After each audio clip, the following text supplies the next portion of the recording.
Live. Hello, everybody. Welcome to MHTV. Really pleased to have you with us tonight. We've got a full deck tonight. We've got loads and loads of guests to come around. And we're going to be talking about therapeutic boundaries. We're going to be looking at managing professional boundaries, and we're particularly looking at secure settings. So before I introduce our fantastic guests, let me come to Vanessa, who can tell you all how you can join in today. Vanessa? Hello everyone, I'm Vanessa Garrity. So to join in tonight, which we encourage you to do, we're hoping to have lots of lively discussion about tonight's topic. So if you're on Facebook, if you like the Unite MHNA page, then you should see the live feed pop up there on your page. You'll see that there's a live stream and also a comments box. So, do ask us any questions and comments, and I'll be keeping an eye on the social media. If you prefer to join in on Twitter, just follow the hashtag MHTV. And again, you should see the conversation there, and I will keep an eye on that. And any questions you've got or comments will feed into the conversation. So yeah, do join in. Thank you. Brilliant. So let's go around on my screen. I've got Emma first. Emma, can you tell us a little bit about yourself?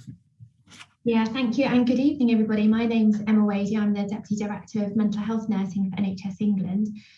But tonight I'll be drawing on the experience that I had when I worked for a number of years actually across the prison service, and particularly led on their work around therapeutic boundaries, or conditioning as they call it in there. And also I worked as a consultant nurse in Broadmoor Hospital, High Secure Hospital. And again, led their work there around teaching and training and supporting staff to manage therapeutic boundaries and therapeutic relationships. Thank you very much. Teresa? Hi, I'm Teresa. I'm a consultant nurse, currently work in older adults, but I have worked in forensics, both in secure hospital and HMP prisons, and seen quite a few boundary violations. So hopefully we'll be able to have a good discussion tonight and, look at it in terms of that it's not unusual, it's not uncommon, and it's something that we all really need to be aware of. Last but obviously not least, Karen, could you tell us a little bit about yourself? Thank you, Nicky. Yes, I'm Karen Wright. I'm a Professor of Nursing at the University of Central Lancashire.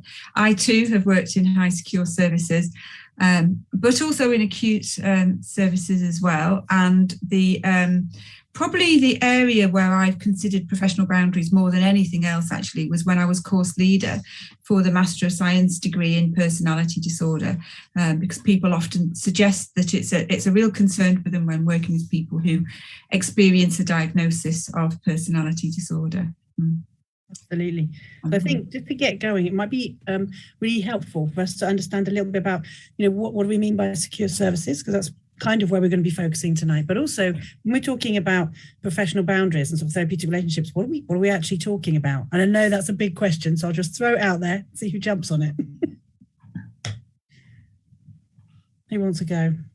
Shall I jump on what is the secure service and go for the easy topic first, and then draw in Karen and Teresa? So we're focusing very much on what we class as our secure services, our forensic services. So what we mean by those are ward inpatient settings fundamentally, where there is a level of security, which means that people do not have free movement to leave. So they tend to be very closed environments, as you would expect. We'll be talking about prison environment, but also mental health secure settings. It doesn't necessarily mean that the people in the mental health settings have committed a crime, although many of them will have done so. And so there is an additional level of risk that we need to consider when we're thinking about boundaries and therapeutic relationships and what that might mean and how it's perceived. And of course, in the prison service, there'll be different levels of understanding, again, around what constitutes an effective relationship or professional relationship. So we'll be talking mainly around those inpatient settings, but that's not to say that boundary drifts, violations, breaches, whichever we want to call it, don't happen in everyday practice across all settings. It's just that we'll be focusing on a particular population where we know there has been some really high profile and significant boundary violations in the past. I might invite colleagues Teresa and Karen now to talk about the therapeutic relationship and what we mean by that. Well, I could talk about the therapeutic relationship till I was blue in the face, actually. But of course, when you talk about therapeutic boundaries, it's all about the relationship. and the space between yourself and the other person. In fact, I have heard it described as the space between the nurse's power and the patient's vulnerability. And in that space lies a boundary, which is professional and protects both people. I like that. Yeah, I like that. And I think for me, it's about acting in the patient's best interest and respecting their dignity, but also behaving in a manner that reflects our professional boundaries, as well as our codes of conduct and whichever trust or organisation we're working with. And for me, when I've worked in secure services, the big thing for me to be able to get across to patients is no matter what the situation is or what happens, there's only one thing that I can promise you, and that is I will always be honest. So, we were having an admission. I'd always, try to be the person that conducted that admission. In order that I could obviously complete all the assessments, but also have that conversation. Because typically people, certainly in a hospital setting, would be quite unwell on admission. You have to remember that they've often, as we all are, products of our environment, that they've often had lots of, relationships that haven't been the most healthy, or, had complex dynamics within families, etc. So to be able to say to them at that time, I will always be honest with you, and I would always follow it up with, but you need to remember that in saying that, there are going to become times where I will be honest with you. You're not going to like what you hear me say, but I need you to remember that at that time, I'm not hiding anything from you. I am being completely honest. And I have to say that, that conversation sort of served me well throughout my sort of 4 years of working in secure services, because I was always able to say, remember that conversation we had, I am being honest with you. Now, whether that was just sheer luck, I don't know, but it worked for me, because you have so many difficult, don't you, conversations. People are on different stages of the journey, the recovery, that there needs to be some stable part of your relationship. You need to be authentic and trustworthy, and they need to know where they stand. It is a reciprocal relationship, isn't it? And we need to remember that whatever we do at any point or given time is going to have an effect on or for that person. I think you've really all of it hit on some really important points there, isn't it? Because it's this idea that we have a therapeutic use of self. So you have to have some kind of understanding of who you are, but you also have to have an understanding of how you impact on other people. And I think what's really interesting about boundaries is that's the point which you stop and they start. So how you manage that space and how you help people to feel, particularly if they've had a loss of sense of self, or if they've had quite disrupted childhood, maybe that sense of self isn't as secure as it is for other people. All those things make it really, really important that we are really thoughtful about how we talk and connect and interact with people, because it's such a shaky time when you don't feel safe necessarily about what's real and what isn't. You need the people around you to be absolutely trustworthy. And something that Emma said before we got started was this idea that in the past we were just told, don't disclose anything about yourself. You're the blank face of nursing. Very cuddly and warm and encouraging and supportive, or recovery orientated. But it's this idea that you'd be really professional by not saying anything, even like your name when it's on your badge. I remember I don't know if you guys remember this. People would cover up their name badges.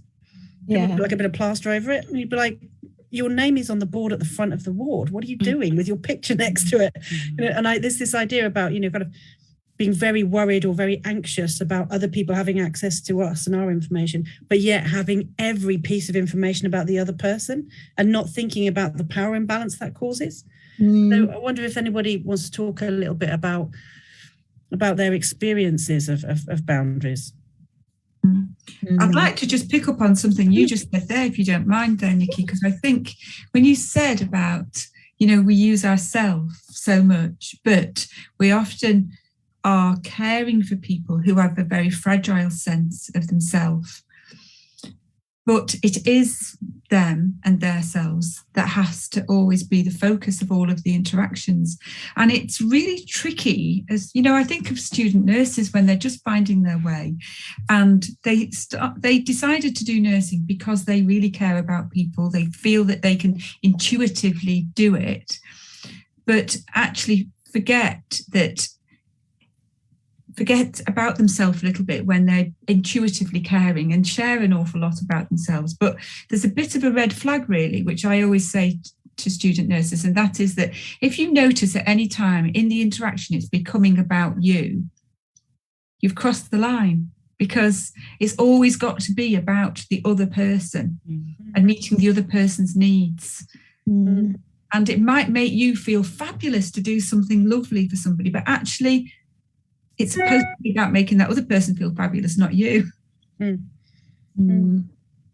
suppose the other thing, because we are talking high secure here, and that does give a different, or not necessarily high secure, but secure services, I should say, that does give a different perspective or lens that we need to consider the importance of boundaries through. And that is the element of risk and how that information might be used or construed or considered or interpreted in a different way, whether that's because of someone's illness or actually because of their offending behaviour, if they are an offender. And I wouldn't want us to lose sight of that, so that is a completely different lens that we need to think about, which does add a slightly different dimension when we're thinking about how we manage both therapeutic self, but also that relationship. The thing that always stuck in my mind when I first went to work in the prison is that you're not there to be a professional friend, you're a friendly professional. And that can be really hard to know the difference. But there is, you are there, as Karen said, to serve someone else, not to serve your own end or to give yourself your own therapy or check out your own stuff. But I wouldn't want us to lose sight of that element around that risk profile, which, as I say, it is a significant issue and has been.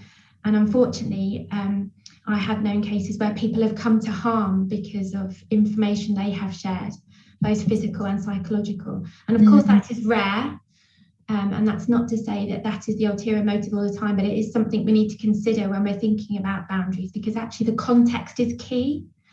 And where it might be appropriate to share in one environment or within one context doesn't necessarily transfer to another. And so I think particularly for nurses, when you're thinking about boundaries and what you disclose and why you're disclosing it, it's also thinking about context, where you are, why you want to share, and how it's going to be used and understood, not just by the person, but everyone else around you. So the other thing I was always mindful of, it's not so much your intention with that individual, it's how it's perceived by others. And certainly when I worked both in the prison actually and in the secure settings, you are watched by everyone else. They haven't got anything else to do. They watch you. So they are monitoring who you're talking to, how long you're spending. Are you sharing your sandwich with, they are watching and monitoring and checking out for difference. And I know we're going to talk about splitting a little bit, which is a term we often hear about. But often it's, it's not just how you perceive, it's how it's perceived by everyone around you and how that can elevate risk for both the individual and the team approach. So I know we were going to talk about some individuals. I just thought there's some key things that we needed to pick out that make this particular environment slightly different perhaps to others. We're getting loads of questions already, by the way. Take a breath, everyone. Teresa, what were you going to say? Sorry, I would have to agree with you there, Emma, because straight away I was thinking of specifically in prisons, because both organisations, NHS and the prison itself, has to follow the prison regime. I think staff become unaware that when patients or prisoners are locked behind their doors, they can still hear and see what is going on. And many a time I would have somebody come to me and tell me what one of my colleagues had been doing, or where they were going, or what car they drove, or where they lived, not the address, but the locality. And I think people forget about that. It's almost like, if your patient's out of sight, then, they're out of mind, and they completely lose that recognition of what's going on around them without that realization of that risk that Emma talked about, you know, that potential risk to self and others, which is so important, because, you know, you can behave so innocently, can't you? But that one comment can be really significant to somebody who would like something, you know, to do with that information. So it's important to remember that risk element. I think we can't underestimate how skilled it is, though, as well, because the potential for humanising people in prison by therapeutic use of self is also really important, but it's a very kind of nuanced exchange, isn't it? And I think, you know, you can't underestimate the importance of clinical supervision, really, which sometimes almost seems like a cliche to say, but, you know, being able to kind of discuss these issues and nurses feeling that they can actually talk openly about their own boundaries and, you know, question whether or not you're crossing any boundaries, I think it's really important. But I think it scares people to even talk about it. And then what happens is at the extreme, people get into kind of violations of boundaries and very kind of difficult situations. So for me, I think it's on a continuum, and there's all sorts of other things around kind of culture and values as well that are, you know, that are part of this as well. So I think there's risk at the one end, and then there's humanity at the other end, and it's about kind of finding your way somewhere in between, really. And obviously every situation's different. Yeah. Every situation's different, isn't it? And every person's different, you know, both clinician and the person that you're engaging with as well. So when we're talking about sort of like boundary violations, what would you say that we're talking about? What kind of sort of incidents and issues are we talking about? I think it depends, doesn't it? Like, you know, we've talked there about some risk issues where the potential is for your personal information to be used in a way that might put you at risk. So that's kind of a risk. But I think that depends. I think it's very individualized, isn't it? You can't take a blanket approach. It's like anything in mental health nursing, isn't it? It's about working with the individual and understanding the individual risk factors. So it might be quite, you know, might put you at risk to disclose really personal information. But at the other end, it might be really therapeutic to share something of yourself. But there's no kind of script. You can't really say this is what you should share with people and this isn't what you should share, because it's very different, isn't it, in different situations. So I think there's obviously that, you know, individual disclosure of sort of personal information, but there's obviously violations where people get too close, you know, and let's be honest, you know, in mental health where clinicians have had relationships, you know, with people that they care for as well. So I think there's lots of different angles to this, really, that we kind of need to talk about. Definitely. I often think about boundary drifts where we kind of slightly deviate from the norm or the way things are done, whether that's stretching to give someone an extra portion of chips. Yeah. Against what they should be having, which is different to someone else. And then there's a continuum, as you say, to the really extreme violations. I've always thought of that you don't just jump to a violation. There would be a series of drifts, both as individuals and as teams, because I think we need to recognise we can often focus on the individual that the violation happens to, if you like. But actually, there would have been a whole catalogue of boundary drifts and boundary deviations that people have either turned a blind eye to because we're busy, or it just seems so preposterous to think that could possibly happen, or we think, oh, that's not that serious, or it doesn't matter, that then ends in kind of catastrophe. I think there are some red lines, though, actually, that are really, really clear. We should never disclose information about other staff or patients. And I think that comes back to what Teresa has said. You know, I actually had an experience, not in a secure setting, but in clinical practice, actually, on Friday in an acute hospital, where a colleague in a different team, we were assessing a patient together, disclosed that another colleague was off because they were getting married. And the person said, you know, and I was just thinking, I can't believe you've just disclosed that someone else's personal information, because I think that, you know, it should be an individual decision about what we share with whom and why. So I think there are some clear lines, and then actually there are some legal issues.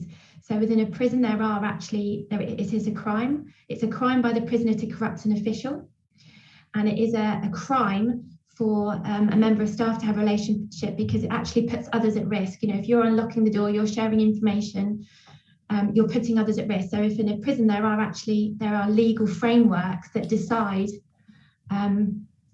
what a boundary breach is, but also take very serious action. And we know there's been some really high profile cases in prison of both sexes for that reason.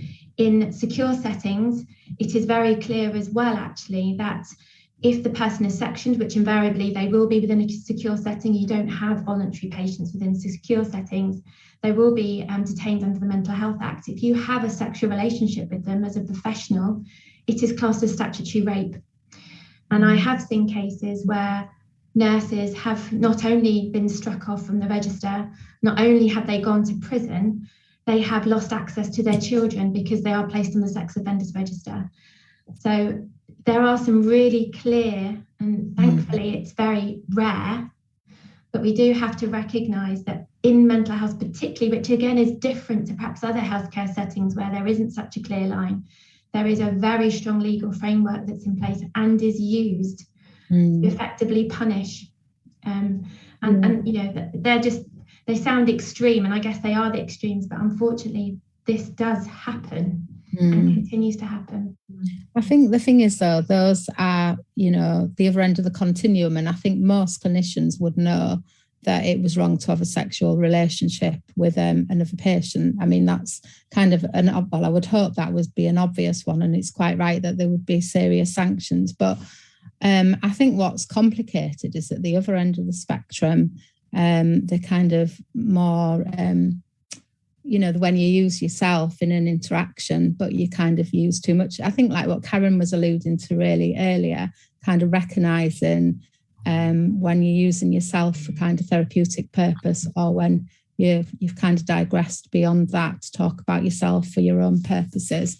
I think that's kind of an example for me. And I think that's where it's complex. And I think that's where the drifting, Emma, that you talked about is really key, isn't it? That other people in the team will notice that and be able to pick up on it and identify it. And obviously, you know, questioning yourself and taking that to supervision as well. I think go on, Karen. Go on. No, I was just going to say, I mean, the stuff that Emma was saying there, really clear. There are some very, very clear red lines. You just don't cross that line. And I guess that's why it's called a boundary. I mean, in actual fact, I sort of wish we didn't use the word boundary. I wish we just used a word that was about professional relationships. And then that would just, you know, make it not feel like such a, it seems like restrictive practice when you call it a line in some ways, but I understand why it is called a boundary. But there are so many nuances in different services and also people's different perspectives. So when I used to lead the master's degree in personality disorder, I used to do this boundaries quiz. And there were all sorts of questions on there that people had to ask. Would they do it? Sometimes, never. Always. Questions like, would you post a letter for a patient? Of course, in high school, you would never post a letter for anybody, ever, under any circumstances whatsoever. Would you tell a patient what you were doing at the weekend? Would you help a patient to have a bath? Would you, all sorts of these different questions that you would ask, and you'd be surprised how many people said, well, yes, I do that. It's fine to do that. Why isn't it okay to do that? And we used to, I used to refer them to a decision tree. I'm sure probably lots of people here have heard about, decision trees. The first one was always, if you were in a glass room and everyone around you could see you doing that, would you still do it? But the College of Nurses of Ontario have got a really good decision tree, and it's, is what you are going to do consistent with this person's plan of care? If it is, then yes, you might do it. If it isn't, you definitely abstain. Is it in keeping with your role? So as a registered nurse in charge of a ward, you might not take somebody out on a walk, but somebody else might do. What was the other one? Is this behaviour consistent with is this thing that you would do what you would want everybody else to know that you were doing it? Because keeping secrets is a massive red flag. Absolutely. That's right. And it's those three. And if you can say yes to all of those things. Yes, it's in keeping with my role. Yes, it's in the care plan, and I would be happy for other people to see it. Then it's probably all right. And again, it's that thing exactly that what Emma was saying. This idea about it doesn't just happen. An intimate relationship doesn't just happen. It occurs because people are unsure about what they should and shouldn't share, or because they're misusing their power, or they're getting something emotional out of a relationship which should be purely supportive and therapeutic. So it slips and slides all over the place, and it takes place within a context. And it's very easy to find somebody who's made one of these terrible, awful mistakes or crimes, but and then point the finger at them and think that could never be me. But I think all of us have the potential to overstep a boundary or to make a mistake. So I think there's something, when we're talking about this, we're not saying like it's this thing that only happens to bad people or bad practitioners. No. I think it's something which we all have to just be self-examining all the time. And exactly with the decision tree, I think can take some of the anxiety out of that. But also, as Vanessa was saying and Teresa was saying, is being able to talk to your colleagues about what you're doing is really important, and check it out with them, so that having those kind of conversations means that as a team you are nursing, and you're not just you and another person trapped in this very sort of close-knit, and particularly in secure settings when there's less stimulus and there's so much more focus on interpersonal relationships and what everybody's doing. It can become like kind of like a petri dish, can't it? It can become very intense. And if you're doing long shifts, so you might be with, if you're doing like a late, then 2 long days and then an early, you're with that population in that setting more than you're with your friends and family, and it's very easy for it to become very intense. And I think for young practitioners, I don't know how if anyone else remembers this at the start, being a nurse was something I trained to do for so long, and I wanted to be a good nurse so much that I was really immersed. I went into intensive care unit as my first job, and I was completely immersed in that world, and almost like the outside world felt much less real to me. And it was only till I sort of like, thanks to my senior colleagues and my more experienced colleagues, they helped me find my feet a little bit and balance myself out. It was very overwhelming, I think, when I first sort of started working one-to-one with people as a practitioner and taking that responsibility. So I was lucky, but we're working in very different circumstances now in terms of the amount of senior nurses and experienced nurses around. I do wonder as well, Nicky. Sorry, were you talking then, Emma? No, you go first, Teresa. You go first. I do wonder whether we pay enough attention, as teams and services, to what's going on within our teams. Because as you said, Nicky, any of us can make a mistake. Who knows when you're going to find yourself in that position where you have crossed that line or breached that boundary. Can any of us really hold our hands up and say, that would never happen to me? So do we pay enough attention to our colleagues, what they're doing? Do we offer them enough support? Do we ensure that clinical supervision is happening regularly? Certainly in prisons, because, your regime, your day is dictated to you. A lot of things that you would find in a secure ward environment, in my experience, haven't had the same emphasis placed upon them. So, are we looking after our staff enough? Are we recognising when things are going wrong? Are we giving them the opportunity to sit down and say, help me, I'm stuck, I think I've made a mistake, or I think I'm going to make a mistake? Have we got staff that are going to work worried about what they might get themselves into, and they don't know how to ask for help? And by the same token, if you find yourself feeling defensive, if somebody says, what made you do that?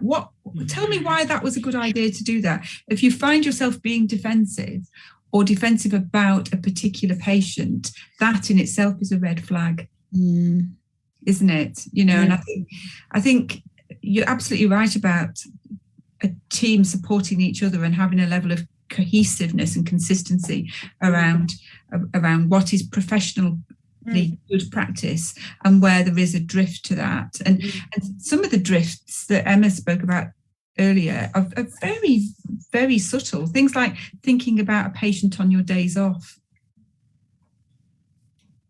We have to be able to separate ourselves from work on our days off, don't we? And lots of us, we do far too much work. Certainly in academic jobs, you when do you ever switch off, Nicky?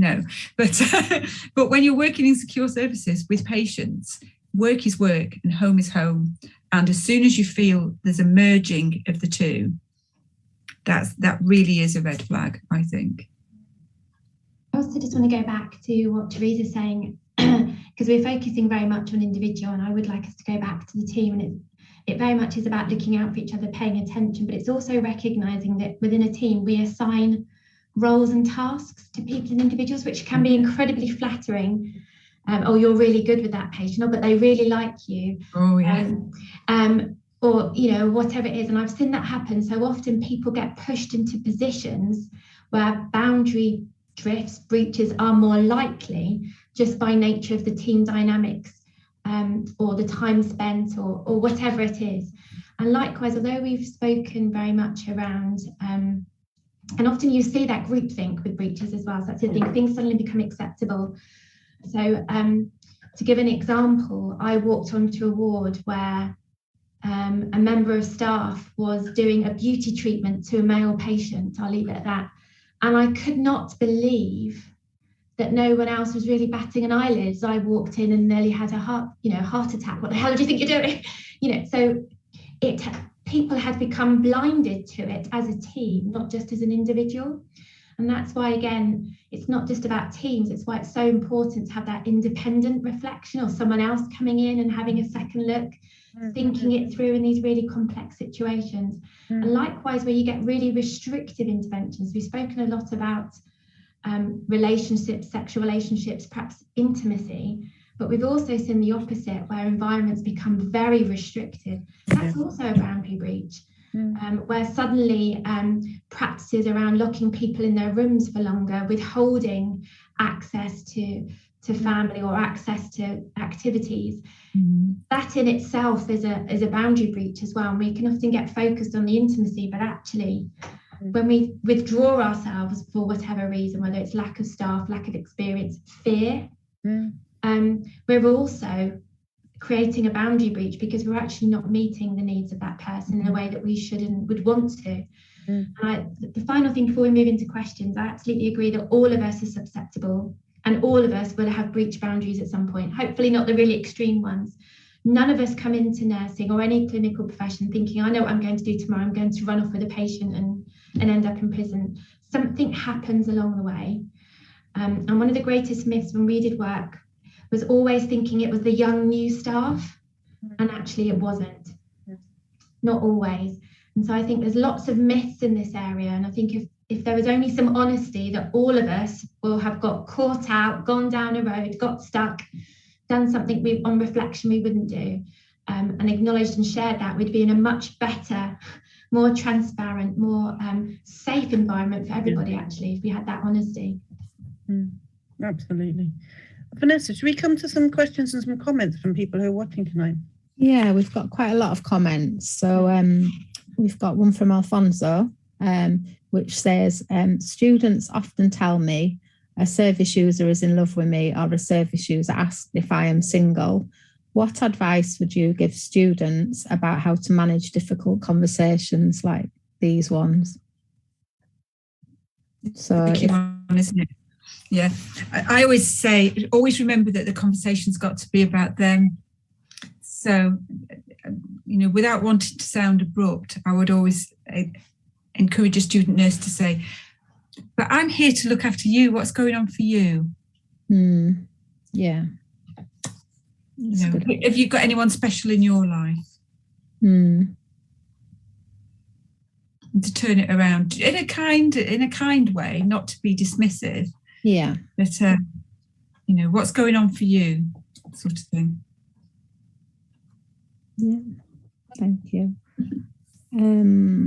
We've got one on social media. So somebody's I just add about that one, actually, just think if someone says that, I think there's something about validating and acknowledging what they've shared with you, because there's two ways that people share that with you. Sometimes to embarrass you as a student nurse, they're testing you out, is one, to see what your reaction is going to be. Definitely. The other is that they could have actually misconstrued, because they've never had a healthy relationship or someone take time in them, so they've misconstrued intent. Yep. So I think there is something about, and I know this comes with experience and it's easy when you're one step away, but to not be too dismissive, because actually that could have taken someone a lot, and you will gauge that as a student nurse, you will gauge that, the difference. But there's something about acknowledging that they've said it.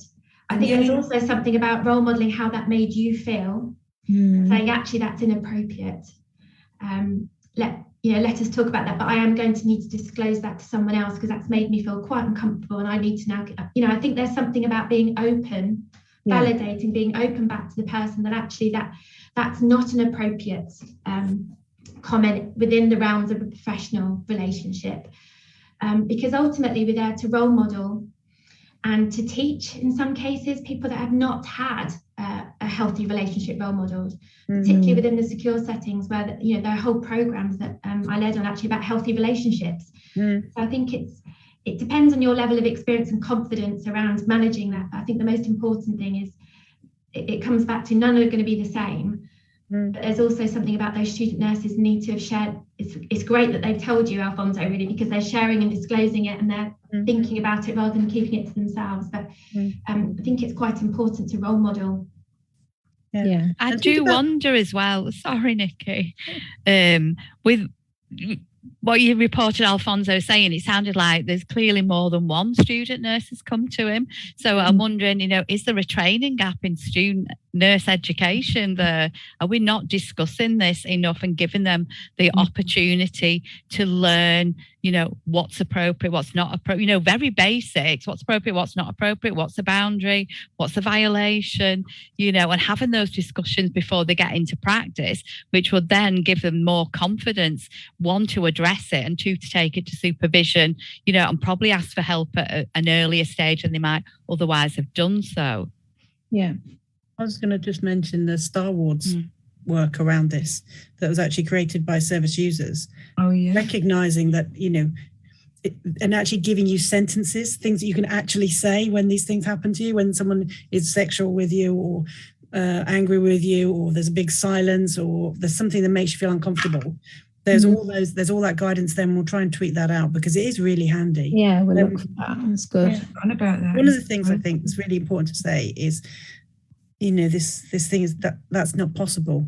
Thank you for telling me, but that's not possible, because we have these big discussions about therapeutic relationships, but nobody tells a service user what a therapeutic relationship is. And and the way you make any normal relationship really is you share information, it layers on top. Think about if you go uni or something like that, you all ask each other about his A levels, and that's the last time anyone will care about your A levels, by the way, so do get it out there.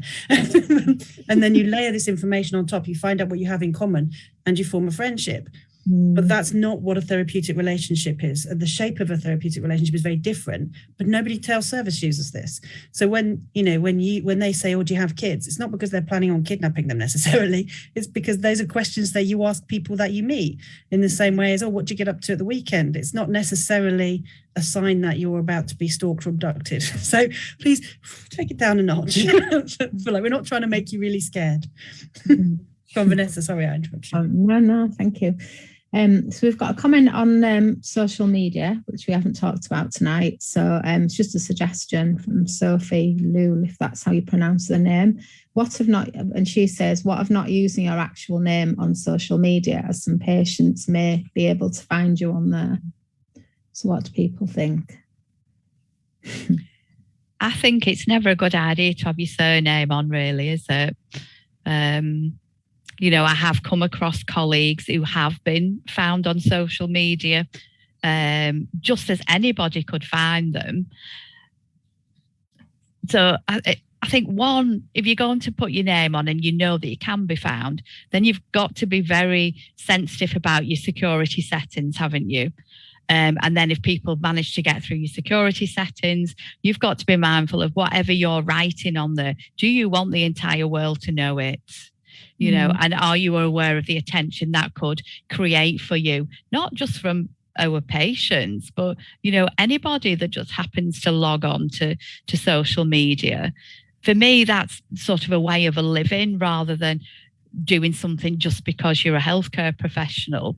I don't know if that makes sense to people. Yeah, it does. I mean, I think it's, again, I keep saying nuanced tonight, but I think it is it is nuanced. So, you know, my full name is on Twitter, but I consider that to be my professional account, and I do share bits about myself because I think it's about being authentic as well and trying to break down the them and us kind of barriers. But how I interact on Twitter is very different to how I kind of interact on Facebook, which is just friends and close family. And if I had a request on Facebook from somebody, you know, that I'd cared for in a professional context, then I would decline it. But, you know, I'm followed on Twitter by people who've met me in a professional context. And I feel okay about that because I feel like I could handle any boundary issues because I feel like that's my professional account. So for me, it's not kind of black and white. I don't think. It depends on the platform, and it depends on the purpose of your account, and probably it depends on what your work role is as well, what job you're doing. I might feel different if I was in a different job. I don't think it's straightforward. I don't know what other people think, but that's kind of my position on it anyway.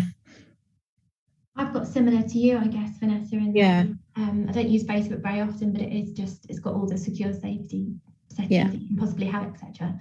I think the reality is, and what I think it comes back to what Karen said, realistically, if you're putting anything in social media, are you happy for your mum to read it, your grandma? Because actually nothing is secure. I am quite technologically inept. I'm sure there are far people that if they're really that interested in finding out something, they could find it. So I think it's around what you're personally comfortable with, but being aware realistically that anything you put out there on the ether could be found by anybody at any time. And that's not to scare people. I just think it's a reality. We know that actually, I'm just so glad some of this wasn't around when I was younger, to be honest. Not that I did anything particularly exciting, but you know, you don't really want pictures of me with my peroxide blonde hair that went completely wrong and the dodgy haircut, you know, and all sorts of other things. But I think the reality is we know that employers check Facebook. We know that regulators keep an eye on it. We know the same with Twitter. Public report us. We saw that during COVID, actually. I think that was a really clear example. I remember, I think it was the Sun newspaper, someone had got a picture of a group of nurses in a hot tub.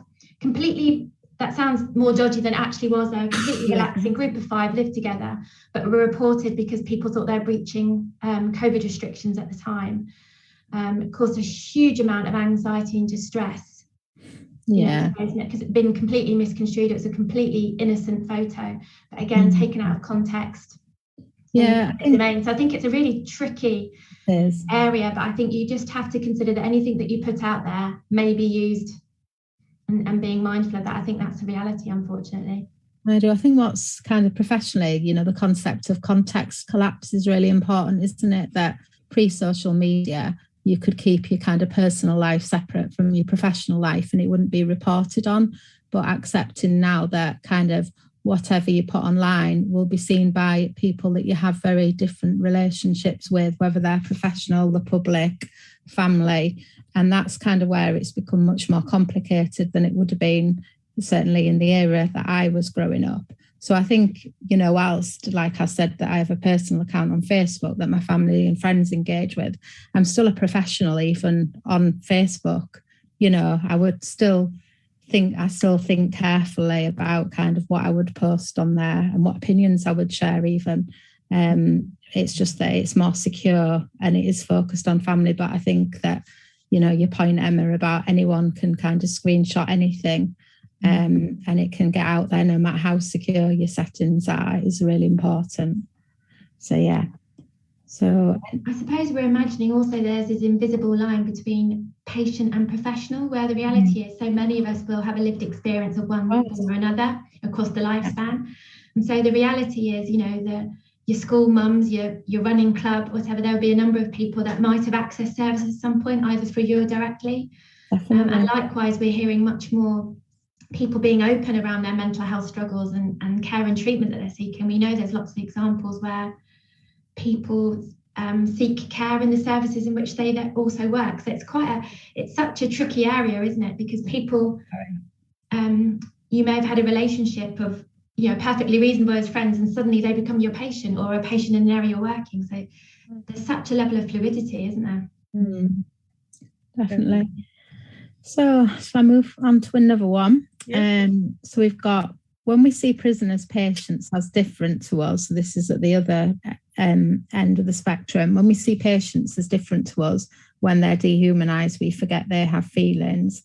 It's also important to acknowledge the need to balance risk with the therapeutic relationship. It can be a very tricky balance as it depends on the individual needs. It continues just a bit more to say, we also need to think that staff working on particularly emotionally draining and chaotic environments often feel burnout, and that can lead to which I think is a really important point, that can lead to the development of emotional vulnerabilities that can be met when a patient or prisoner shows appreciation, praising, and often emotional containment. So there's a lot there really. But I think important points really about the kind of balance within therapeutic relationships that we talked about earlier, and and about the vulnerability of clinicians. Definitely. Dave's joined in as well. Hello, Dave. I know you're quiet tonight. Is this all made more complicated because nurses are and have been sexualized in society? I mean, if anyone who's Googled nurse uniform on a works computer soon quickly found out never to do that again. So, but yeah, the way that people see nurses is very different from the lived experience of being a nurse that I've ever had. Not many of us wear the nurse's kit anymore, do we? Anyway, but no. It's far from glamorous, isn't it? But again, it's really an interesting point there, isn't it? Because I suppose in mental health historically we haven't worn uniforms, which is one, and we've gone back into them during COVID. So actually far more nurses, even myself, although there are scrubs, which doesn't really elicit the same attention, I'm sure, as it might have done if, in a different sort of outfit. So it's an interesting issue, but I guess there's more something perhaps about gender rather than the sexualization, and how that can be misconstrued. And I guess that's something you were talking about earlier, Teresa, I think, when you, particularly around prisons, and might have been in our little pre-chat about how it can be seen as different within different environments, how you show that human side, but also that gender difference rather than necessarily sexualization per se. That's just my experience. Yeah, we do give a lot of ourselves away in what we wear, of course. I think there's pros and cons for wearing uniform, but uniform is a great leveler. An interesting thing is because I think the reason people get, let's call it funny about nurses,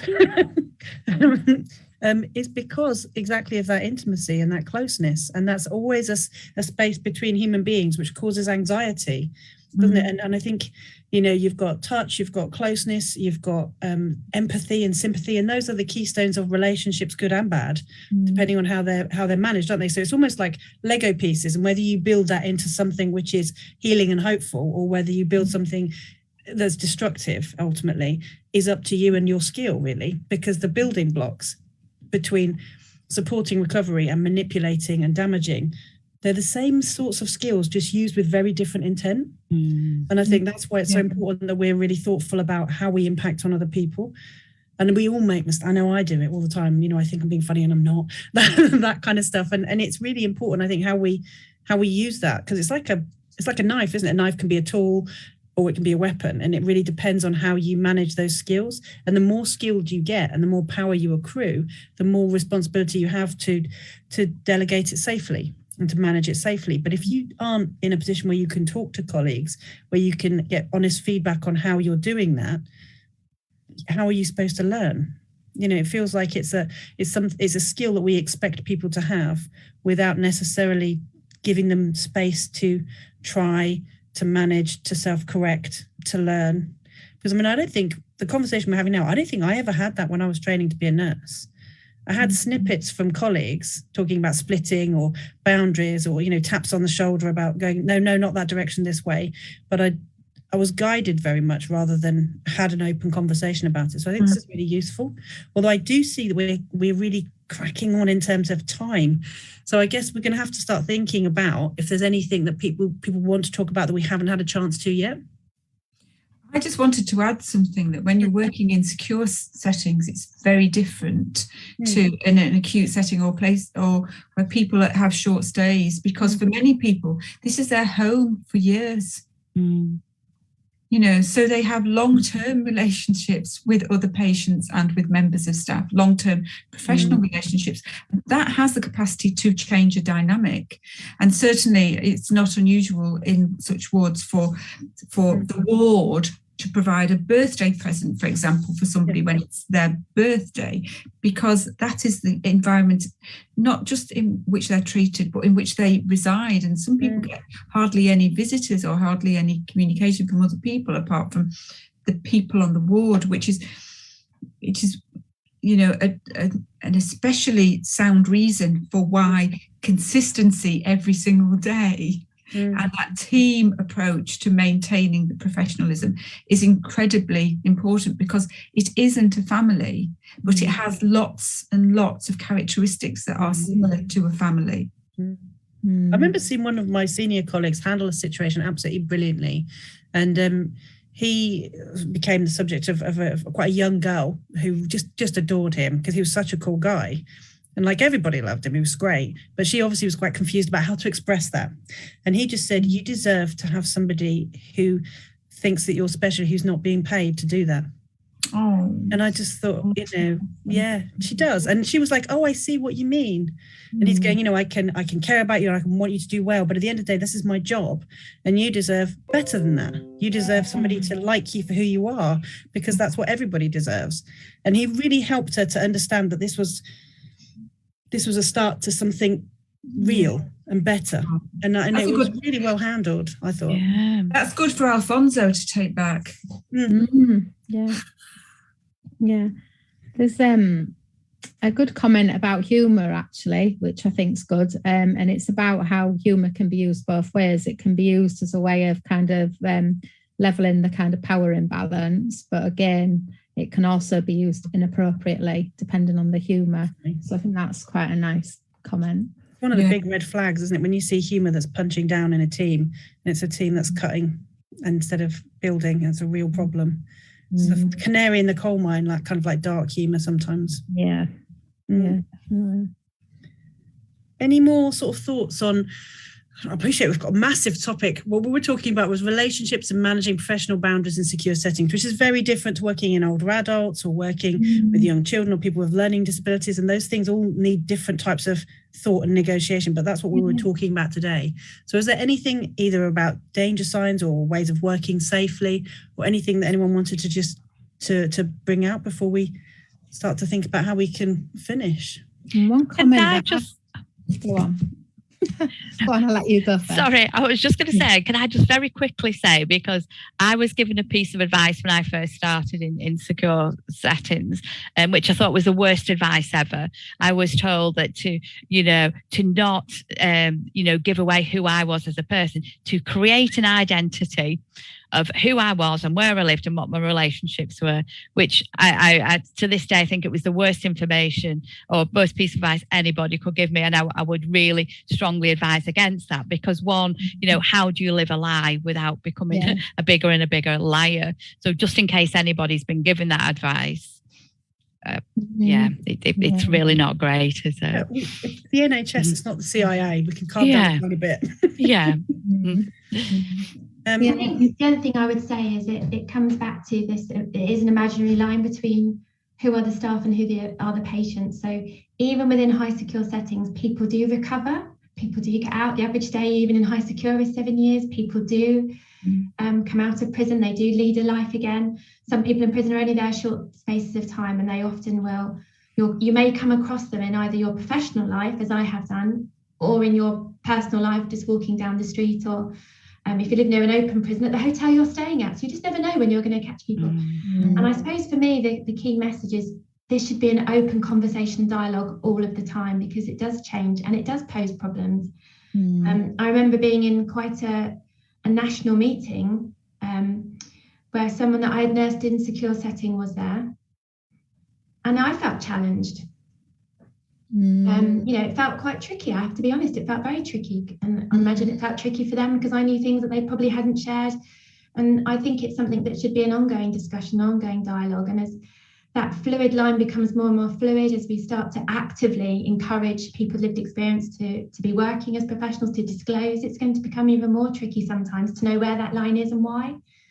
So I suppose that's the thing that I think has really shifted and changed from when I first started. And yeah, like as everybody said, I've made loads of mistakes along the way, and luckily I've had people to reach out and catch me before I did anything too catastrophic. And it was always, I thought I was working with good intent, and then you realise that actually, yeah, it's not great. But so the importance of team and looking out for each other is also something that's really, really key that I know has been mentioned in clinical supervision. Can never underestimate the importance of clinical supervision within these settings. Yeah. Or good handovers, because lots of people don't manage to get clinical supervision, much as they may like to. And handover time, when everybody's together, is often the time when you can sort of say, can I just check before we all leave this office and we go out into our work day today? Is everybody all right? And the same on the way out as well. You know, okay, the day's over, we've handed over, is everybody all right? And just to listen out for anybody that is given a handover or information about a patient, which is always predominantly good or always predominantly bad, or if you hear a whole team functioning in that way, because sometimes we can sort of be seduced into a frame of mind that isn't fair and doesn't really give an individual a chance to be the person they want to be, because they become constructed as a person by the handover and the accounts of them rather than themselves. Vanessa?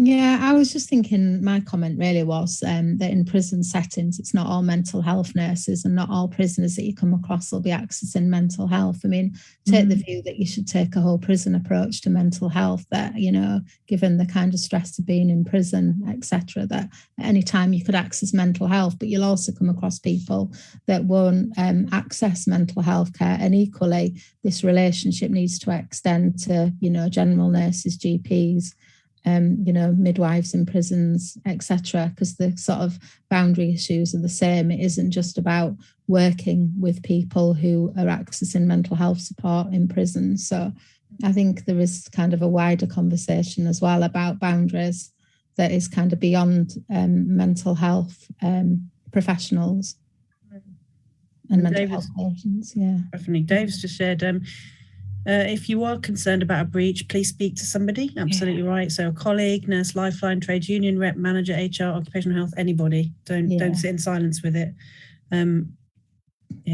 So please do reach out. But this has been a really interesting conversation. So thank you very much for that. I was quite unsure where we were going to go with it, but I think we went to lots of places that are actually going to be quite helpful for people. So thank you all very, very much for that. I appreciate that. Next week, we're talking with researchers, lecturers, practitioners, and artists about graphic medicine. So do join us for that one as well. And thank you very much for your time tonight, everybody. Really appreciate that. Thank you. Really good. Yeah. Night all. Night. Thank you. Bye.